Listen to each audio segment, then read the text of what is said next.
I think ultimately, well, first of all, I think people who get into positions of policy as presidents and governors should try to get some understanding of how economics work.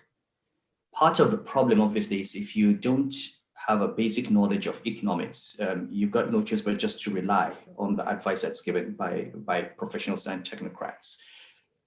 But also, I think that that economists differ. I think part of the problem is politicians also pick the economists that uh, suit their ideological leanings. Okay, so when Margaret Thatcher became Prime Minister of England, at that time, the Bank of England had a number of economists that had bought into monetarism, it basically suited an ideological vision that she had, and she took that up and applied it in the United Kingdom. Ronald Reagan basically brought Milton Friedman out of the margins and made him center of economics, and then that spread to the World Bank, to the IMF, to the international multilateral organizations, and then monetarism became the gospel that spread around the world. Now, how much of that is really economics and how much of it was politics? How much of it was politicians selecting a certain interpretation of economics that was consistent with their ideological predisposition? So you could blame Milton Friedman, but Milton Friedman was not the one who implemented the policies, and he'd been there for how many decades, and nobody took that and implemented it. So the decision was taken by Ronald Reagan, taken by Margaret Thatcher, and so I think ultimately we have those in policymaking positions have a responsibility to listen to the different shades of opinion, to understand that economics is not a one brush fits all, that it's a combination. There's a whole continuum of thinking in economics, and to understand that each position has certain implications and certain social outcomes. So if you today, if you listen to just before the election, listen to Donald Trump, for example, Donald Trump was celebrating his success and in the economy. And what was the measure of his success? The stock market.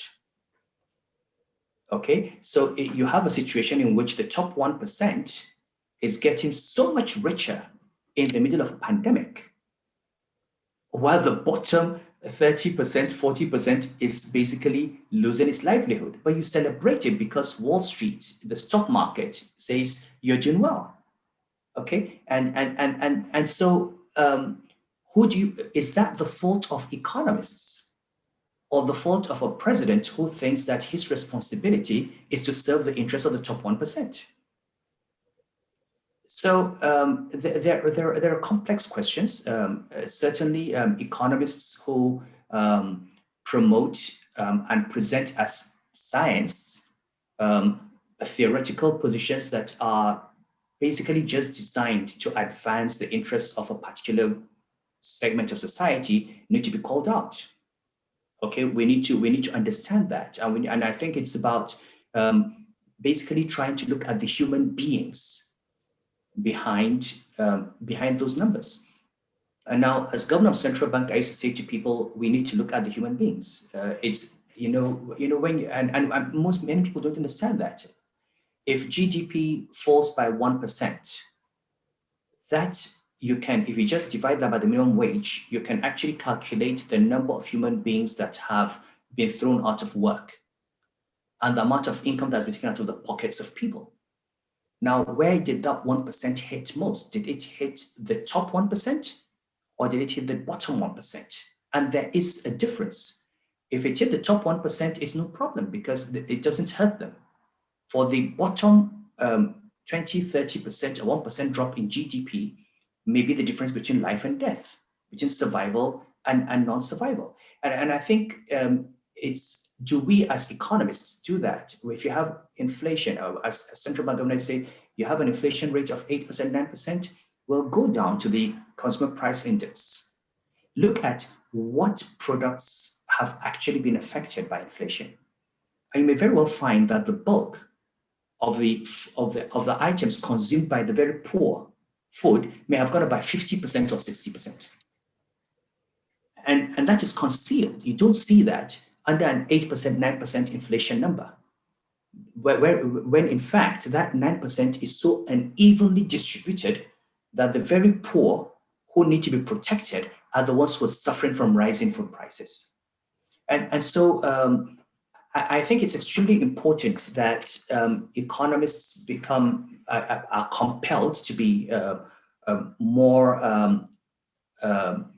realistic. This obsession with equations and graphs needs to be toned down, and we need to go back to looking at the implications on real human beings of economic indices.